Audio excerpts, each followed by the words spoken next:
আসসালামু আলাইকুম viewers, welcome to mother cooking channel. আজকে আমি আপনাদের সামনে উপস্থিত হলাম ট্যাংরা মাছ ভুনা এর রেসিপি নিয়ে। চলুন তাহলে রেসিপিটা দেখে নেওয়া যাক।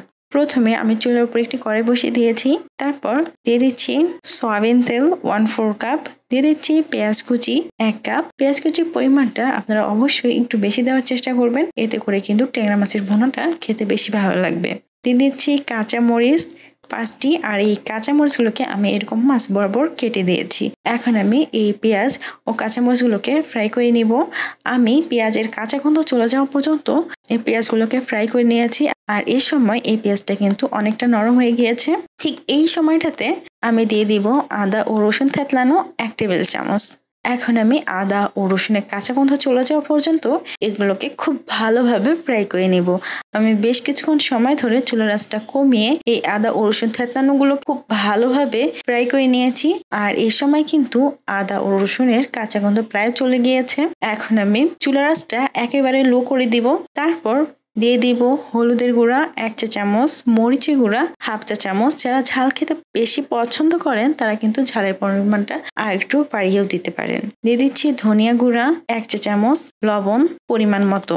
এখন আমি চুলার একেবারে লো আছে এগুলোকে খুব ভালোভাবে নাড়িয়ে দিব। খুব ভালোভাবে নাড়িয়েই দিয়ে দিব পানি 1 কাপ। খুব বেশি সময় কিন্তু নাড়া যাবে না, এতে করে কিন্তু হলুদের গুঁড়ো পুড়ে যাবে, এতে করে কিন্তু তরকারির স্বাদটা নষ্ট হয়ে যাবে। পানি দেওয়ার পর আমি এগুলোকে খুব ভালোভাবে একটা চামচ দিয়ে নেড়ে দিচ্ছি। আর এ সময় কিন্তু পানিটা এভাবে ফুটতে শুরু করে দিয়েছে। এখন আমি এর মধ্যে দিয়ে দিব ট্যাংরা মাছ। আমি এখানে প্রায় 250 গ্রামের মতো ট্যাংরা মাছ দিয়েছি। আর এই ট্যাংরা মাছগুলো কিন্তু আমি খুবই ভালোভাবে কেটে বেছে পরিষ্কার করে নিয়েছি। অবশ্যই ট্যাংরা মাছ কেনার সময় একটা জিনিস মাথায় রাখবেন, ট্যাংরা মাছটা যেন টাটকা হয়, এতে করে কিন্তু এই ট্যাংরা মাছ ভুনার তরকারিটার স্বাদটা খুব ভালো আসবে। তারপর আমি কড়াইয়ের মধ্যে এই মাছগুলোকে খুব ভালোভাবে নাড়িয়ে কড়াইয়ে ঢাকনা লাগিয়ে দিচ্ছি। কড়াইয়ে ঢাকনা লাগিয়ে আমি প্রায় 15 থেকে 16 মিনিটের মতো এই ট্যাংরা মাছগুলোকে রান্না করে নিয়েছি। এই সময় ট্যাংরা মাছের ঝোলটা কিছুটা শুকিয়ে গেছে। এখন আমি এর মধ্যে দিয়ে দিব ধনিয়া পাতা কুচি খুবই সামান্য পরিমাণে। তারপর আমি আরেকটু ট্যাংরা মাছগুলোকে নাড়িয়ে